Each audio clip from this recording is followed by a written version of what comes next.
Hello friends, welcome to KamalisDiary. நாங்க எல்லாரும் நல்லா இருக்கீங்களா? நானும் நல்லா இருக்கேன். நம்மளோட சேனல்ல பாத்தீங்கன்னா ஒரு சீரிஸ் மாதிரி போயிட்டு இருக்குனே சொல்லலாம். பிரெக்னன்சி டைம்ல ஏற்படக்கூடிய முடி உதிர்தல், முடி சொட்டையாகிறது, முன் தலையில சொட்டையாகிறது இதெல்லாம் நான் எப்படி கியூர் பண்ணேன் அப்படிங்கறத தான் நான் சொல்லிட்டு இருக்கேன். சோ தொடர்ந்து வந்து நம்மளோட சேனல்ல அதுக்கான வரிசையா நான் என்னென்ன பண்ணேன் அப்படிங்கறத தான் சொல்லிட்டு இருக்கேன். சோ நான் ஒரு பொருளை எடுத்துக்கிட்டு ஒரு மாசத்துக்கு வந்து ஹேர் மாஸ்க் வந்து போட்டுட்டே வந்தேன். சோ அந்த மாதிரி ஒரு பொருளை தான் வந்து நம்மளோட சேனல்ல வந்து காட்டிட்டு இருக்கோம். நம்ம சேனல்ல Flaxseed வச்சு தான் ஒரு சேலஞ்ச் போயிட்டு இருக்கு. இதுவரைக்கும் 2 மாஸ்க் வந்து ப்ரிப்பேர் பண்ணி போட்டாச்சு. இது வந்து மூணாவது ஹேர் மாஸ்க். சோ இதுவரைக்கும் பார்க்காதவங்களுக்கு வந்து நான் டிஸ்கிரிப்ஷன்ல லிங்க் கொடுக்கிறேன், போய் பார்த்துக்கோங்க. இன்னைக்கும் வந்து Flaxseed வச்சு தான் ஒரு ஹேர் மாஸ்க் வந்து ப்ரிப்பேர் பண்ணியிருக்கேன். சோ அந்த ஹேர் மாஸ்க்ல நான் என்னென்னலாம் ஆட் பண்ணியிருக்கேன் அப்படிங்கறத வாங்க வீடியோக்குள்ள போய் பார்க்கலாம்.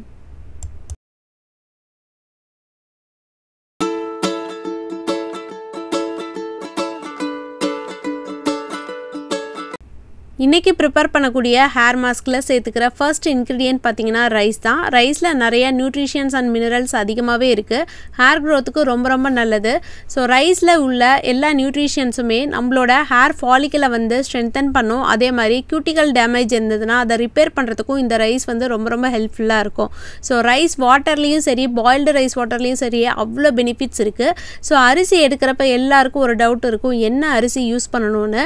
நான் எடுத்துக்கிட்டது பாத்தீங்கன்னா பச்சை அரிசி. எப்பயுமே ரா ரைஸ் பச்சை அரிசி எடுத்துக்கோங்க. ஏன்னா அதுதான் வந்து நமக்கு நெல்லுல இருந்து டைரக்டா கிடைக்கிறது. சோ உங்களுக்கு ஃபுல் ஸ்டார்ச் எல்லாமே வந்து ஈஸியா கிடைக்கும். இப்போ ரா ரைஸ் பச்சை அரிசி வந்து 2 டேபிள் ஸ்பூன் எடுத்துக்கோங்க. இதை வந்து நம்ம மிக்சியில் போட்டு 1-2 அரைக்க போகிறோம். ரொம்ப நைஸாக அரைக்கணும் அப்படிங்கிற அவசியம் இல்லை. ஸோ நல்லா கொஞ்சம் குருணையாக இருக்கிற மாதிரி இருந்தாலே போதும். ஏன்னா அப்போ தான் நம்ம வந்து தண்ணியில் போட்டு பாயில் பண்ணுறப்ப உங்களுக்கு வந்து அந்த ஸ்டார்ச்லாம் வெளியே வந்து அந்த ரைஸோட நியூட்ரிஷன்ஸ்லாம் நமக்கு வந்து கிடைக்கும். ஸோ இப்போ வந்து நீங்கள் ரைஸ் எனக்கு நான் பாயில்டு ரைஸ் வாட்டர்லாம் என்னால் யூஸ் பண்ண முடியல, எங்கள் வீட்டில் வந்து குக்கரில் தான் சாப்பாடு வைப்போம் அப்படின்னு நினைக்கிறவங்கலாம் இந்த மெத்தடை வந்து ஃபாலோ பண்ணலாம். ஸோ நீங்கள் பாயில்டு ரைஸ் வாட்டருக்கோசரம் நீங்கள் வெயிட் பண்ணுறதுக்கு தேவையில்லை. ஸோ இது வந்து ரொம்ப யூஸ்ஃபுல்லாக இருக்கும். அடுத்தது பார்த்திங்கன்னா Flaxseed தான். ஸோ Flaxseed வச்சு தான் நம்ம வந்து ஒரு 8 to 10 மாஸ்க் வந்து நான் போடணும் அப்படின்ட்டு இருக்கிறேன். ஸோ இந்த Flaxseed தான் வந்து மெயின் இன்க்ரீடியன்ட் வச்சுக்கோங்களேன். இது கூட நம்ம சப்ஸ்டியூட்டாக போட்டு தான் நான் வந்து என்னோடய ப்ரெக்னென்சிக்கு அப்புறம் என்னோட ஹேர் மாஸ்க்கை வந்து நான் கண்டினியூ பண்ணேன். ஸோ நமக்கும் கன்ஃபியூஷன் இல்லாமல் நம்ம வந்து என்ன மாஸ்க் போடணும்னு நம்ம ஈஸியாக டிசைட் பண்ணலாம். அதுக்கோசரம் தான் இந்த மாதிரி மெத்தடை நான் வந்து அப்பயே ஃபாலோ பண்ணேன். ஒரு சாஸ்பேனில் 3 டம்ளர் தண்ணி எடுத்துக்கிட்டேன். இப்போ நம்ம அரைச்சி வச்ச அரிசியையும் வந்து தண்ணி சூடானோனையும் நம்ம ஆட் பண்ணிக்கலாம். இது வந்து நல்ல சூடு ஆகிறப்பயே நம்ம வந்து Flaxseed 2 டேபிள் ஸ்பூன் ஆட் பண்ணிக்க போகிறோம். ஸோ Flaxseed வந்து நீங்கள் அரைச்சும் போடலாம், அரைக்காமையும் போடலாம். ஸோ நம்மளோட இஷ்டம் தான். வடிகட்டுறதுக்கு எது ஈஸியாக இருக்கோ அந்த மெத்தடை வந்து நீங்கள் ஃபாலோ பண்ணிக்கோங்க. ஸோ இப்போ வந்து 2 டேபிள் ஸ்பூன் Flaxseed வந்து ஆட் பண்ணிக்கிறேன். இது ரெண்டும் நல்லா கொதிக்கிறப்ப பார்த்தீங்கன்னா நல்லா நமக்கு வந்து ஒரு ஜெல்லி ஃபார்மில் வரும். ஸோ எப்பயுமே இந்த Flaxseed ஜெல் ப்ரிப்பேர் பண்ணுறப்ப மெயினாக நீங்கள் வந்து ரொம்ப அதை வந்து கொதிக்க விட்டுறக்கூடாது, கெட்டியாக விட்டு வடிகட்டக்கூடாது. தண்ணியாக இருக்கிறப்ப தான் வடிகட்டணும். அப்போ தான் வந்து வடிகட்டுறப்ப ரொம்ப ஈஸியாக இருக்கும்.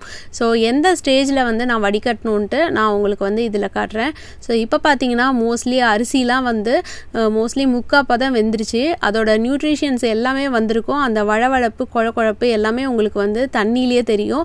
ஸோ இந்த மாதிரி ஸ்டேஜில் வந்து நீங்கள் வடிகட்டணும். இதை வந்து நம்ம அடுப்பை ஆஃப் பண்ணிவிட்டு உடனே வடிகட்டிடணும். ஸோ இன்னும் ஒரு 2 நிமிஷம் நீங்கள் விட்டாலுமே வந்து அது ரொம்ப ஜெல்லியாக கெட்டியாக ஆகிற மாதிரி ஆயிரும். ஸோ நம்ம வந்து உடனே ஒரு ஸ்ட்ரெயினரில் பாருங்கள் எந்த அளவுக்கு தண்ணி ஃப்ளோயிங்காக இருக்குது அப்படின்ட்டு. ஸோ இந்த மாதிரி நம்ம வந்து வடிகட்டி எடுத்துடலாம். ஸோ ஒரு சப்ஸ்கிரைபர் வந்து கேட்டிருந்தாங்க, இதை வடிகட்டின பிறகு இந்த அரிசியையும் Flaxseedையும் என்ன பண்ணணும் அப்படின்னு. ஸோ அதுவுமே உங்களுக்கு வந்து நான் வீடியோவில் சொல்லியிருக்கிறேன். ஸோ வீடியோவை வந்து ஸ்கிப் பண்ணாமல் பாருங்கள். இதை வந்து நம்ம நல்லா வடிகட்டி எடுத்துடலாம். இதை வந்து ஆறின பிறகு தான் வந்து நம்ம யூஸ் பண்ண முடியும். அதே மாதிரி இதை ஃப்ரிட்ஜில் வச்சு யூஸ் பண்ணலாமா அப்படின்னு கேட்டிங்கன்னா கண்டிப்பாக யூஸ் பண்ணலாம். 1 வாரம் வரைக்கும் நீங்கள் வந்து நிறையா குவான்டிட்டி ப்ரிப்பேர் பண்ணி வச்சு அந்த வாரத்திலே வந்து 3 டைம்ஸ் கூட இந்த மாஸ்க்கை போடலாம். ரொம்ப நல்லது. நம்மளோட ஸ்கேல்ப்புக்கு சரி, நம்மளோட ஹேர் வந்து ரொம்ப ஷைனிங்காக இருக்கும். நீங்களே வந்து அதை ஃபீல் பண்ணுவீங்க. ஸோ இந்த இதை வந்து நல்லா நம்ம இதையும் வந்து நம்ம வேஸ்ட் பண்ணவே தேவையில்லை. ஸோ என்ன பண்ணணும் அப்படிங்கிறத நான் சொல்கிறேன். இப்போ பார்த்தீங்கன்னா நம்ம வடிகட்டின பிறகு Flaxseed ஜெல் வந்து இந்த மாதிரி இருக்குது. இது வந்து சூடாக இருக்கிறதுனால இந்த மாதிரி வாட்டரி கண்டென்ட்டாக இருக்குது. நம்ம வந்து கொஞ்சம் ஆறின பிறகு நல்லா ஜெல்லி ஃபார்மில் வந்து ரெடி ஆயிரும். Flaxseed rice hair mask ready ஆயிருச்சு. இப்போ பாத்தீங்கன்னா இது கூட இன்னொரு ஒரு முக்கியமான இன்கிரிடியன்ட் ஆட் பண்ண போறேன். என்னன்னு பாத்தீங்கன்னா காஸ்டர் ஆயில் தான். காஸ்டர் ஆயில் எப்படி வெங்காயம் வந்து எனக்கு முடி வளர வைக்கும் அப்படினு தைரியமா சொல்ல முடியுமோ அதே மாதிரி காஸ்டர் ஆயிலுக்கும் முக்கிய பங்கு உண்டு. ஏனா நான் எப்பயுமே எந்த ஹேர் மாஸ்க்லயும் இந்த காஸ்டர் ஆயிலை வந்து ஆட் பண்ணாம விட்டதே இல்ல. அந்த பிரெக்னன்சிக்கு அப்புறம் வந்து என்னோட சொட்டையை கியூர் பண்ணதில்ல. இதுக்கு ஒரு பங்கு இருக்கு அப்படினே சொல்லலாம். சோ நான் பாத்தீங்கன்னா இன்னைக்கு வந்து காஸ்டர் ஆயில் வந்து ஆட் பண்ண போறேன். சோ நீங்க வந்து ஒரு டேபிள்ஸ்பூன் காஸ்டர் ஆயில் ஆட் பண்ணிக்கலாம். சோ இந்த மாதிரி ஏனா காஸ்டர் ஆயில் வந்து அதிகமான பிசுபிசுப்பு தன்மையுடையது. அதனால நம்ம எது கூட எல்லாம் ஆட் பண்ண முடியுமோ ஹேர் மாஸ்க்ல ஆட் பண்ணி தடவிக்கிட்டீங்கன்னா அதோட பெனிஃபிட்ஸ் வந்து நம்ம ஈஸியா பெறலாம். இப்போ பாத்தீங்கன்னா அந்த வடிகட்டின அந்த flaxseed அந்த இத வந்து என்ன பண்ணலாம்னு பாத்தீங்கன்னா ஒரு மிக்ஸி ஜார்ல போட்டு நல்லா அடிச்சுக்கோங்க. அத வந்து ஃபேஸ்க்கு யூஸ் பண்ணலாம், பாடி ஸ்க்ரப்பா யூஸ் பண்ணலாம். இந்த மாதிரி 1 வீக்குக்கு நீங்க ஃப்ரிட்ஜ்ல வச்சு இத வந்து நீங்க யூஸ் பண்ணலாம். இந்த ஹேர் மாஸ்க்ல பாத்தீங்கன்னா ஒரு வேஸ்டேஜுமே இருக்காது. एक्चुअली லாஸ்ட் ஹேர் மாஸ்க்லயே வந்து நான் இத சொல்ல மறந்துட்டேன். அந்த வெந்தயமும் flaxseed ஜெல்லும் போட்டுருப்பேன். அதையுமே வந்து நீங்க பாடி ஸ்க்ரப்பா நீங்க யூஸ் பண்றப்ப எந்த விதமான நமக்கு வேஸ்டேஜும் கிடையாது. நான் பாத்தீங்கன்னா இத நான் ஃபேஸ்க்கும் அப்ளை பண்ணேன். ஃபேஸ் வந்து நல்லாவே பிரைட்டன் ஆகும். ஏனா ரைஸ் flaxseed ஜெல் வந்து ரொம்பவே நல்லது. நிறைய நியூட்ரிஷன்ஸ் இருக்கு. flaxseedல omega 3 கண்டென்ட் இருக்கு. அதே மாதிரி விட்டமின் E அதிகமா இருக்கு. நம்மளோட ஃபேஸ்க்கு வந்து ரொம்ப நல்லது. இந்த ஹேர் மாஸ்க பாத்தீங்கன்னா 45 to 50 minutes வரைக்கும் நான் வெச்சிருந்தேன். அதுக்கு அப்புறம் வந்து ஷாம்பு போட்டு தலைக்கு குளிச்சேன். நீங்க ஷாம்பு இல்ல ஷியக்கா போட்டு கூட தலைக்கு குளிக்கலாம். ஒண்ணுமே ப்ராப்ளம் இல்ல. இந்த ஹேர் மாஸ்க ஸ்கேல்ப்ல இருந்து முடியோட நுனி வரைக்கும் நான் அப்ளை பண்ணிட்டேன். நீங்க ஸ்கேல்ப்ல வந்து தடவி அப்ளை பண்றப்பே லைட்டா வந்து உங்களோட கைகளால ஒரு அழுத்தம் கொடுத்து அது வந்து உங்களோட ஸ்கேல்ப்புக்குள்ள போற மாதிரி நல்லா பெனட்ரேட் ஆகுற மாதிரி நீங்க வந்து மசாஜ் பண்ணனும். ரொம்ப ஹார்டாவோ ஹார்ஷாவோ அந்த மாதிரிலாம் பண்ண கூடாது. இந்த மாதிரி ஹேர் மாஸ்க்லாம் தடவறப்ப சோ ரொம்ப மெதுவா வந்து ஹேண்டில் பண்ணனும். நீங்க வந்து தலைக்கு நல்லா தடவிட்டு உங்களோட முடி நுனி வரைக்கும் நீங்க தடவறப்ப அந்த முடியோட ஷைனிங் எப்படி இருக்கும் அப்படினு நீங்க இப்ப பார்க்க போறீங்க. சோ அந்த அளவுக்கு சூப்பரா இருக்கும். இன்னைக்கு போட்ட ஹேர் மாஸ்க்குக்கான ரிசல்ட் இதுதான். சோ ஹேர் எப்படி இருக்கு அப்படிங்கறத நீங்களே கமெண்ட் செக்ஷன்ல சொல்லுங்க. ஹேர் பாத்தீங்கன்னா பட்டு போல மின்னுதுன்னு சொல்லுவாங்கல அந்த மாதிரி தான். பட்டு மாதிரி மென்மையாவும் இருக்கு, மின்னவும் செய்யுது. சோ 2 in 1 அப்படிங்கற மாதிரி. ஏனா நார்மலாவே flaxseed ஜெல் போட்டாலே நல்ல ஷைனிங்கா இருக்கும். பட் இன்னைக்கு நம்ம வந்து flaxseed ஜெல்லோட சேர்த்து ரைஸையும் சேர்த்திருக்கோம். நார்மலாவே ரைஸ்க்கு வந்து அந்த ஷைனிங் கொடுக்கிற தன்மை வந்து அதிகம். ஹேர் ஷைனிங் மட்டும் இல்லாம இந்த மூணு பொருளுமே பாத்தீங்கன்னா நம்மளோட ஸ்கேல்பை வந்து நல்லாவே ஸ்ட்ரெngthen பண்ணும். ஹேர் growth இம்ப்ரூவ் பண்ணும். ஹேர் ஃபாலை தடுக்கும். dandruff வராம தடுக்கும். flaxseedம் சரி ரைஸும் சரி dandruff வராம தடுக்கிறதுல வந்து முக்கிய பங்கு இருக்கு. சோ இந்த மூணு பொருளுமே வந்து நம்மளோட முடியை வளர வைக்கும். முடி வளர்ந்தாலே நம்மளோட முடியோட அடர்த்தி அதிகரிக்கும். ஃபர்ஸ்ட் வந்து இந்த ஹேர் மாஸ்க்லாம் போடுறப்ப நீங்க ஹேர் ஃபால் ஸ்டாப் ஆகிறத பார்க்கலாம். அதுக்கு அப்புறம் தான் முடி வளர ஆரம்பிக்கும்.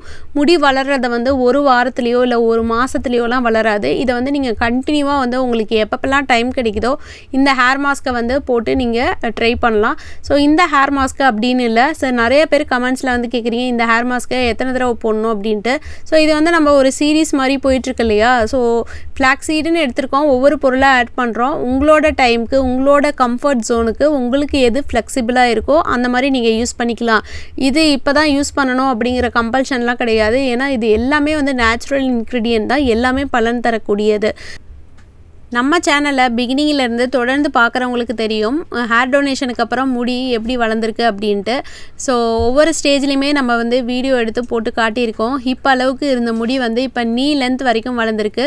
ஸோ நான் வந்து பார்த்தீங்கன்னா கால்ஃப் லென்த் வரைக்கும் எதிர்பார்க்குறேன். அதாவது நான் என்னோட ஹேர் டொனேஷன் அப்போ எந்த அளவுக்கு வெட்டினோ அந்த அளவுக்கு வரைக்கும் வளரணும்னு எதிர்பார்த்துட்ருக்கேன். ஸோ தொடர்ந்து செய்கிற ஹேர் கேர் ரொட்டீனால தான் இந்த அளவு சாத்தியமாச்சு அப்படின்னே சொல்லலாம். அதுக்கே வந்து இது பார்த்தீங்கன்னா 4வது வருஷம்.